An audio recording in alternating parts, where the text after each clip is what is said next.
জাহাঙ্গীরনগরের হল থেকে পরিত্যক্ত আগ্নেয়াস্ত্র উদ্ধার। জাহাঙ্গীরনগর বিশ্ববিদ্যালয়ের শহীদ সালাম বরকত হল থেকে পাইপ গান সদৃশ একটি আগ্নেয়াস্ত্র উদ্ধার করেছে পুলিশ।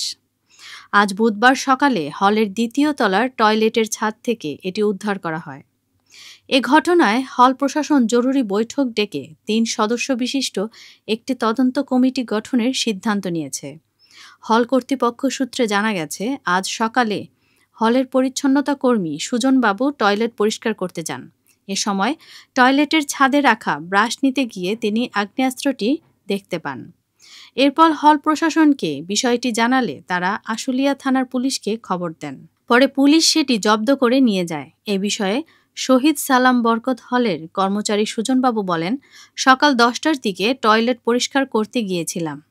টয়লেটের ছাদে আমি ব্রাশ রেখে আসি।